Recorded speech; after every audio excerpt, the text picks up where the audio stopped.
How's it going, everyone? My name is Frontier.setter, and this is the Flagrant HAVOC.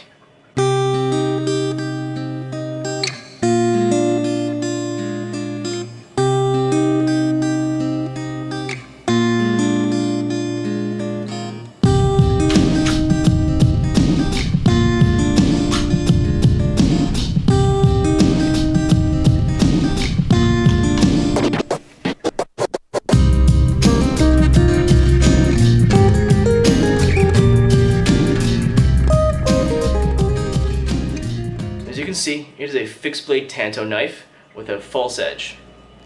The guys at Flagrant Beard designed this knife to be a close quarters defensive fighting knife. Now the great thing about fixed blade knives is that they're fast and easy to deploy.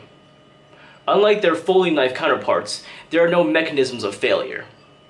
I can get a full 4-finger grip right from the sheath, and I don't have to use the retention ring if I don't want to. Some people don't like retention rings. I personally do, and I always opt for one if the option is there. Now the major benefit of a retention ring is obviously to retain your weapon, but also you can actually draw your firearm and still have a firm firing grip as well. This has been cleared beforehand. The whole point is, this knife gives you a lot of options. Because of the blade shape, it gives you a lot of versatility. You can slash and stab with it, and you can draw it from both hands. With a left-handed draw, I always use the retention ring, and I always hold the knife in a reverse grip. This translates really well to a boxing jab. And with a right-handed draw, I always hold in a forward grip. I can use the retention ring, I cannot, depends on the situation really. The knife itself is made from 1095 high carbon steel. Now I'm not like a full metal alchemist or anything, but I've read that 1095 steel is very hard, holds an edge well, and is pretty easy to sharpen. Although the downfall is, because it's so hard, it can be brittle if the blade is too thin. One other downside is I guess 1095 steel can rust easily. I don't know how true this is, but I guess that's why there's a coating on these blades. The knife came in the mail pretty sharp. Not razor sharp by any means, it wasn't easy to cut hair, but it should be good at penetration and slashing. The overall length of this blade is 6.6 inches, and the blade length is about 2.3 inches. And blade length is extremely important for concealed carry. Depending on what kind of state you live in and the legalities of the knife laws, definitely something that you want to look up. And because this knife has a false edge, it cannot be classified as a dagger. And this also helps if you plan on carrying it. Now, I'm not a lawyer or anything. Objection!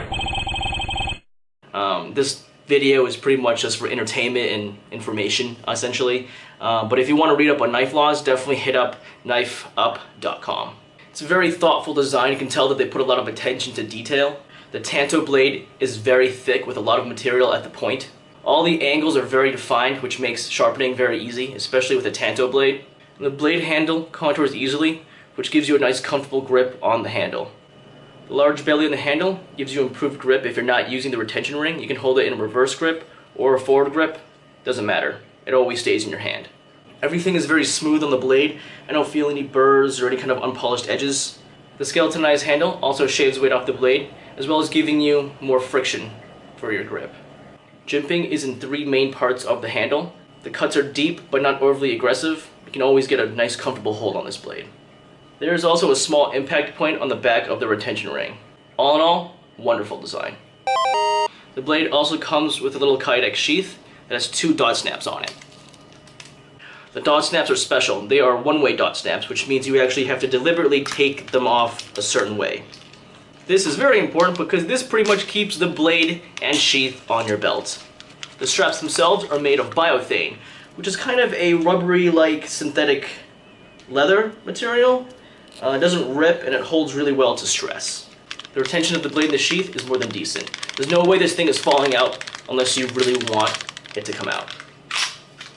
And because the sheath comes with many mounting holes, you can carry this in any direction you want. I personally carry this horizontally because it's the easiest way to conceal for me. Now comparing this knife to the SOCP dagger, you can see that the lengths are almost identical. The SOCP dagger has a longer blade length, while the HAVOC knife has more grip. I definitely prefer the injection molded plastic of the SOCP dagger, but not every facility can manufacture something like this, but either way, kydex works just as well. Now looking at both knives from a legality standpoint, the SOCP dagger is a dagger, while the HAVOC knife is a knife. That's a big difference. I guess you could sharpen both edges of the CRKT dagger and make it into a more slashing weapon, but mine is just primarily for stabbing. As I've mentioned before, the courts just don't like daggers. Objection! I feel like the HAVOC knife also gives it more versatility in day-to-day tasks. You can open mail with this, cut open boxes, so on and so forth, and it doesn't have to be viewed as just a weapon. But I'll be honest, both of these knives are very, very pricey. The MSRP for the CRKT dagger is around $110 US, while the MSRP for the HAVOC knife is about $140. You can get them a little cheaper online if you shop around, but still, the prices are up there. Now, if you're curious about any of these two knives, but you don't really want to splooge on the cash, you can try out the CRKT Minimalist.